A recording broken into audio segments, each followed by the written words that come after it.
ഇന്ന് ഞങ്ങൾ നിൽക്കുന്നത് ചെണ്ടുമല്ലിപ്പൂക്കൾ കൃഷി ചെയ്ത് 100% വിജയത്തിലെത്തിക്കുവാൻ കാത്തു നിൽക്കുന്ന കർഷകനൊപ്പം. കുളത്തൂപ്പുഴ ഗ്രാമപഞ്ചായത്ത് സാംനഗർ ആനക്കുഴിമുക്കിലാണ് ചുവപ്പും മഞ്ഞയും നിറത്തിൽ പൂക്കൾ വിരിഞ്ഞു നിൽക്കുന്ന ഈ പറുദീസ. വർഷങ്ങളായി കൃഷിരംഗത്ത് വേറിട്ട കൃഷിരീതികൾ പരീക്ഷിച്ച കർഷകൻ. നാട്ടിൽ കാബേജും കുക്കമ്പറും തണ്ണിമത്തനും കൃഷി ചെയ്ത് വിജയത്തിലെത്തിച്ച കർഷകൻ പി ജയപ്രകാശ് എന്ന JP. ഇത്തവണ മറുനാടൻ കൃഷിയായ ചെണ്ടുമല്ലിപ്പൂ കൃഷി ചെയ്ത് ഓണം വിപണിക്കായി കാത്തു നിൽക്കുന്നു. ഉപജീവന മാർഗമായി കൃഷിയെയാണ് JP ആശ്രയിക്കുന്നത്. പാരമ്പര്യ കൃഷിക്കാരനായ ജയപ്രകാശ് സിവിൽ എഞ്ചിനീയറിംഗ് ഡിപ്ലോമയ്ക്ക് ശേഷം സാമൂഹിക പ്രവർത്തന രംഗത്ത് ഇറങ്ങി. നിലവിൽ MLPI റെഡ് ഫ്ലാഗ് സംസ്ഥാന കമ്മിറ്റി അംഗവും കേരള സംസ്ഥാന കർഷക സംഘടനയുടെ സംസ്ഥാന ജോയിന്റ് സെക്രട്ടറിയുമാണ്. കുളത്തൂപ്പുഴ കൃഷിഭവൻ പച്ചക്കറി ക്ലസ്റ്റർ കൺവീനറും കാർഷിക കർമ്മസേന ഭാരവാഹിയുമാണ്. ഈ ഓണക്കാലം നാട്ടിലെ അത്തപ്പൂക്കളങ്ങളിൽ ഇടം പിടിക്കേണ്ട പൂക്കളുടെ ലോകത്തെ ആ മനോഹര കാഴ്ചയിലേക്കും വിശേഷങ്ങളിലേക്കും നമുക്ക് പോകാം. പൂവിൻ്റെ ആവശ്യം എല്ലാ വർഷവും എല്ലാ ചടങ്ങുകൾക്കും കേരളത്തിൽ വളരെ കൂടുതലാണെന്ന് നമുക്കറിയാം. പക്ഷേ ഒരു പൂവ് പോലും നമ്മളാരും കൃഷി ചെയ്യുന്നതുമില്ല. ഏറ്റവും കൂടുതൽ പൂവ്, അതായത് കോടിക്കണക്കിന് രൂപയുടെ പൂവ് വിറ്റഴിയുന്ന ഒരു പ്രത്യേക ആഘോഷം ആണല്ലോ ഓണാഘോഷം. ഈ ഓണാഘോഷം ഈ വർഷം നമ്മൾ വയനാട് ദുരന്തമൊക്കെയായി ബന്ധപ്പെട്ടുകൊണ്ട് അതിന് പരിമിതികളും ഉണ്ട്. പക്ഷേ എങ്കിൽ പോലും ഓണാഘോഷത്തിന് വേണ്ടുന്ന പൂവുകളിൽ കുറച്ചെങ്കിലും സ്വന്തമായിട്ട് ഉൽപ്പാദിപ്പിക്കാൻ നമുക്ക് ശ്രമിക്കാം എന്ന ഒരാശയത്തിൻ്റെ അടിസ്ഥാനത്തിലാണ് കൃഷി വകുപ്പ് ഇത്തരം ഒരു സംരംഭവുമായിട്ട് കർഷകരെ സമീപിക്കുന്നതും അതിൻ്റെ ഭാഗമായിട്ടാണ് ഞാനും ഇത് ഏറ്റെടുക്കുന്നത്. ഏതാണ്ട് 1300ഓളം മൂട് ചെണ്ടുമല്ലിയാണ് നമ്മളിവിടെ കൃഷി ചെയ്തിരിക്കുന്നത്. 5-ാം തീയതിയൊക്കെ ആകുമ്പോഴേക്കും നന്നായിട്ടത് പൂത്ത് പാകമാകും. ഇപ്പോൾ ഒരു 70% പൂത്തിട്ടുണ്ട്. അങ്ങനെ മുന്നോട്ട് പോവുകയാണ്. പിന്നെ ഈ കൃഷി ലാഭമാണോ നഷ്ടമാണോ എന്ന് നോക്കിയല്ല ചെയ്യുന്നത്. അതായത് ഇപ്പോൾ പൂക്കൃഷി നമുക്കൊരു പുതുമയുള്ള സംഭവമാണ്. നമ്മൾ മനസ്സിലാക്കേണ്ടുന്ന അല്ലെങ്കിൽ നമ്മൾ അറിഞ്ഞിരിക്കേണ്ടുന്ന ഒരു പ്രധാനപ്പെട്ട കാര്യം, നമ്മുടെ അയൽ സംസ്ഥാനങ്ങളാണ് കൃത്യമായ വ്യക്തമായ പ്ലാനുകളോടുകൂടി കേരളീയർക്ക് എന്ത് ഭക്ഷിക്കണം, അവരെന്താണ് ഉപയോഗിക്കുന്നത്, അവർക്ക് ഏത് സമയത്ത് ഏത് ഉൽപ്പന്നമാണ് വേണ്ടത് എന്ന രീതിയിൽ പ്ലാൻ ചെയ്ത് കൃഷി ചെയ്യുന്നത് നമ്മുടെ അയൽ സംസ്ഥാനങ്ങളാണ്. യഥാർത്ഥത്തിൽ നമ്മുടെ കേരളത്തിൽ അത്തരം സംവിധാനങ്ങളോ അത്തരം ഓഫീസുകളോ ഒന്നും ഇല്ലാത്തതിൻ്റെ കുറവല്ല. അങ്ങനെയൊക്കെയുള്ള പരിമിതികൾ നമ്മുടെ കേരളത്തിൽ പലപ്പോഴും ഉണ്ട്. എങ്കിൽ തന്നെയും നമുക്ക് ഏറ്റവും അടുത്ത മാതൃക തമിഴ്നാട് തന്നെയാണ്. തമിഴ്നാട്ടിൽ നിന്ന് എത്ര കോടി രൂപയുടെ കൃഷി ഉൽപ്പന്നങ്ങളാണ് ഓരോ ദിവസവും നമ്മുടെ കുളത്തൂപ്പുഴയുടെ കടന്നു പോകുന്ന പച്ചക്കറി ലോറികളുടെ എണ്ണം രാവിലെ തൊട്ട് വൈകിട്ട് വരെ എടുത്താൽ അത് 3 കടന്നു പോകും. ഇത് കേരളത്തിൻ്റെ വിവിധ ചെക്ക് പോസ്റ്റുകൾ നമ്മൾ കണ്ടുകൊണ്ടിരിക്കുകയാണ്. അതുപോലെ എല്ലാ കാര്യങ്ങളും.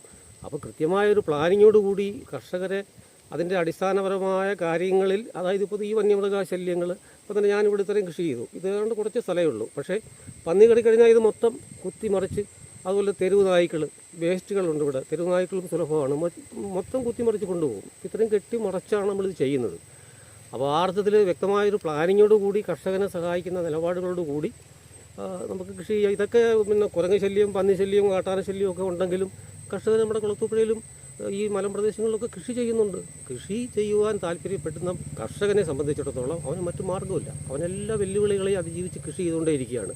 അപ്പോൾ അവന് വേണ്ടുന്ന സഹായകരമായ നിലപാടുകൾ ഉത്തരവാദിത്തപ്പെട്ട ബോഡികളിൽ നിന്നും കർഷകന് കിട്ടണം. അത് ഓരോരോ കാരണം പറഞ്ഞ് നീട്ടിക്കൊണ്ട് പോവുകയല്ല ചെയ്യുന്നത്. എത്രയോ മീറ്റിങ്ങുകളൊക്കെ നമ്മൾ കൂടിയതാണ്. അതോടൊപ്പം തന്നെ നമ്മൾ ഇത്രയും പൂക്കൃഷി ചെയ്യുമ്പോൾ തന്നെയും ഒരു 200 മൂട് പയർ, ഒരു 10-25 മൂട് വഴുതന, കുറച്ച് പച്ചമുളക്, തക്കാളി, 10-100 മൂട് വെണ്ട, ഇതൊക്കെ തന്നെ ഇതിൻ്റെ സൈഡിൽ മൊത്തത്തിൽ നമ്മൾ നട്ടുപിടിപ്പിച്ചിട്ട് അത് ഏതാണ്ട് പൂത്ത് തുടങ്ങിയിട്ടുണ്ട്. അതൊരു മുൻകരുതലാണ് യഥാർത്ഥത്തിൽ.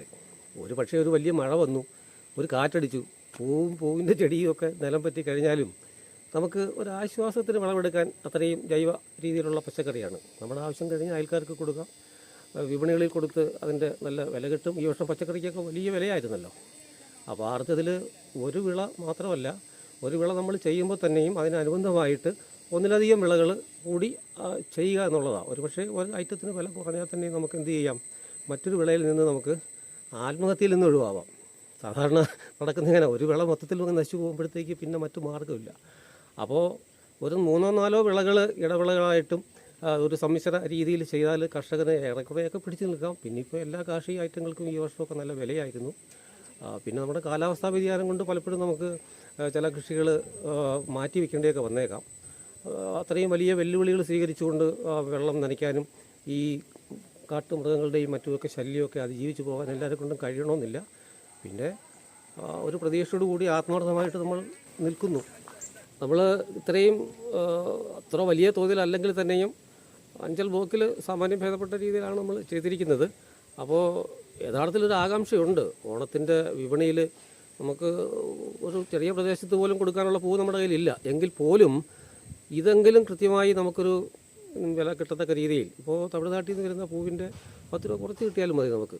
ആ അർത്ഥത്തിൽ പൂവ് വിറ്റഴിക്കാൻ നമ്മുടെ ക്ലബ്ബുകളും മറ്റ് പല സുഹൃത്തുക്കളെടുത്തുമൊക്കെ പറഞ്ഞിട്ടുണ്ട്. അതിനു വേണ്ട സപ്പോർട്ടുകൾ, അതായത് സഹായങ്ങൾ, ബ്ലോക്കിൽ കമ്മിറ്റികളും മറ്റുമൊക്കെ കൂടി ട്രെയിനിങ്ങിലൊക്കെ പങ്കെടുത്തപ്പോൾ ഉദ്യോഗസ്ഥരൊക്കെ പറഞ്ഞിരുന്നു വിപണിയൊക്കെ കണ്ടെത്തുന്ന സഹായിക്കാമെന്നൊക്കെ അവർ നമുക്കൊരു ഉറപ്പൊക്കെ തന്നിട്ടുണ്ടായിരുന്നു. അപ്പോൾ എല്ലാ ഭാഗത്തു നിന്നും ആ അർത്ഥത്തിലുള്ള ഒരു സഹായം കൂടെ കിട്ടിയാൽ ഇത് ഒരു തൊഴിലായി വരും തലമുറയ്ക്ക്, പ്രത്യേകിച്ച് ഈ പൂവിൻ്റെ കൃഷി എന്നൊക്കെ പറയുമ്പോൾ നമുക്കുണ്ടാകുന്ന ഒരു സന്തോഷവും മറ്റു കാര്യങ്ങളൊക്കെ വളരെ വലുതാണ്. എല്ലാ കൃഷിയിലും ഉണ്ടാകുമ്പോൾ തന്നെയും പൂവിൻ്റെ ആ ഒരു പ്രത്യേകതയുണ്ടല്ലോ. അപ്പോൾ വരും തലമുറയ്ക്ക് ഇത് ഒരു വഴികാട്ടിയായി വരത്തക്ക രീതിയിൽ എല്ലാ അർത്ഥത്തിലും ഡിപ്പാർട്ട്മെൻറ്റും മറ്റുള്ളവരും പ്രാദേശിക തദ്ദേശ സ്വയംഭരണ സ്ഥാപനങ്ങളും ഒക്കെ തന്നെ വേണ്ട സപ്പോർട്ടും പിന്തുണയും നൽകണമെന്നാണ് എൻ്റെ ഒരു അഭ്യർത്ഥന. എല്ലാ തമിഴ്നാടിനെയും മറ്റൊരു സംസ്ഥാനങ്ങളെയും ആശ്രയിക്കാതെ നമുക്ക് മലയാളിക്ക് താല്പര്യമുള്ളവർക്ക് ചെയ്യാനുള്ള ഒരു സാഹചര്യം കൂടി ഉണ്ടാവുകയാണെങ്കിൽ ഇതൊക്കെ ഇവിടെ വിളയും. നമ്മുടെ പ്രകൃതിയെ പോലെ അനുഗ്രഹമായ പ്രകൃതി മറ്റൊരു സ്റ്റേറ്റിൽ ഞാൻ നോക്കിയിട്ടില്ല. 6 മാസം മഴയും, മഴയ്ക്ക് മഴ, വെയിലെല്ലാം ഉണ്ട്. പിന്നെ എന്തുകൊണ്ട് ഇതൊക്കെ ഇവിടെ വിളഞ്ഞു? ഇവിടെ എത്ര കൃഷിഭവനുണ്ട്? കേരളത്തിൽ എത്ര കൃഷിഭവനുണ്ട്? ഒന്നോർത്ത് നോക്ക്, എത്ര പഞ്ചായത്തുണ്ട്? ഈ ഓരോ പഞ്ചായത്തിലും ഓരോ കൃഷിഭവനുണ്ട്. ഈ ഓരോ കൃഷിഭവനുകൾക്കും 7-8 കൃഷിഭവൻ വരുമ്പോൾ ഒരു AD ഓഫീസുണ്ട്. ഈ AD ഓഫീസിന് കൂടുതൽ ജില്ലാ ഓഫീസുണ്ട്. പിന്നെ എത്രയെങ്കിലും ഈ സർവകലാശാലകൾ, KVK പോലെയുള്ള സർവകലാശാലകളുണ്ട്. 100 കണക്കിന് ഗവേഷണ കേന്ദ്രങ്ങളുണ്ട്. ഏത് കൃഷിക്കാണ് ഇവിടെ ഗവേഷണ കേന്ദ്രമില്ലാത്തത്? മരച്ചീനി മുതൽ തെങ്ങ് വരെ എല്ലാത്തിനുണ്ട്. അത്രയും വലിയ ഒരു തുക മാസശമ്പളവും ചിലവുമായിട്ട് കൃഷി ഡിപ്പാർട്ട്മെൻറ്റ് നമുക്ക് കർഷകർക്ക് വേണ്ടിയിട്ടാണല്ലോ ഇതൊക്കെ ചെയ്യുന്നത്. പക്ഷെ അത്രയും അതിൻ്റേതായ ഒരു പ്രതിഫലനമൊന്നും നമ്മുടെ കൃഷിയുടെ കണക്കുകളിലേ ഉള്ളൂ, യഥാർത്ഥത്തിലില്ല. 8.5 ലക്ഷം ഹെക്ടറിൽ കൃഷി ചെയ്തിട്ടുള്ള നെല്ല് അപ്പോൾ ചുരുങ്ങി 1.5 ഹെക്ടർ, അല്ല 1.5 ലക്ഷം ഹെക്ടറായി. ഇങ്ങനെ ഓരോ കാര്യങ്ങളും. ആന്ധ്രയിൽ നിന്ന് വരുന്ന ട്രെയിന് ഒന്ന് വളം തെറ്റി നമുക്ക് ഇവിടെ അരിയുണ്ടോ? അരിയില്ല. നമുക്ക് അവിടെ കഞ്ഞിമുട്ടി കിട്ടും. അതുപോലെ തന്നെ പച്ചക്കറി, സവാള വയ്ക്കണമെങ്കിൽ പച്ചക്കറിക്ക് എല്ലാം അവരുണ്ടാക്കിക്കൊണ്ട് വരണം. നമ്മൾ ചില പ്രത്യേക ഉൽപ്പന്നങ്ങൾ മാത്രം ഉൽപ്പാദിപ്പിച്ച് വിപണി കൊണ്ടുവരുമ്പോഴത്തേക്ക് അത് ഉൽപ്പാദനം കൂടും. വെള്ളരിക്കയൊക്കെ വടക്ക് ഉൽപ്പാദിപ്പിച്ച് ഒരുപാട് ചരിത്രം അറിയാം. തെങ്ങിൻ്റെ മൂട്ടിൽ നമുക്ക് വായി കൂട്ടി വളമായിട്ട് ഉപയോഗിക്കേണ്ടി വന്നു. അപ്പോൾ ഇതിനൊക്കെ നമുക്ക് എത്ര ഇവിടെ വേണം, എങ്ങനെ ഉൽപ്പാദിപ്പിക്കാം, അതിൻ്റെ ഒരു ആസൂത്രണം കൃത്യമായിട്ടുണ്ടാവണം. ഇന്ന പഞ്ചായത്ത് അല്ലെങ്കിൽ ഇന്ന ബ്ലോക്ക് അല്ലെങ്കിൽ ഇന്ന ജില്ല അതിൻ്റെ കാലാവസ്ഥാ രീതി അനുസരിച്ച് എത്ര ഉൽപ്പാദിപ്പിക്കാം, നമ്മുടെ പൊതു ഉപഭോഗത്തിന് വേണ്ടി എത്ര വേണം, അത്തരത്തിൽ കൃത്യമായൊരു ആസൂത്രണം നമുക്കില്ല. പക്ഷേ അന്യ സംസ്ഥാനങ്ങൾ അത് കൃത്യമായി ചെയ്യുന്നുണ്ട്, അവർക്ക് അതിൻ്റെ വരുമാനവും കിട്ടുന്നുണ്ട്. അപ്പം കൃഷിക്ക് വേണ്ടി 100 കണക്കിന് സ്ഥാപനങ്ങളും കോടിക്കണക്കിന് രൂപ ശമ്പളവും നൽകിയതുകൊണ്ട് മാത്രം ഇവിടെ കൃഷി ഉണ്ടാവില്ല. അതിന് വേണ്ടുന്ന മറ്റു കാര്യങ്ങൾ കൂടി കൃത്യമായിട്ടുണ്ട്.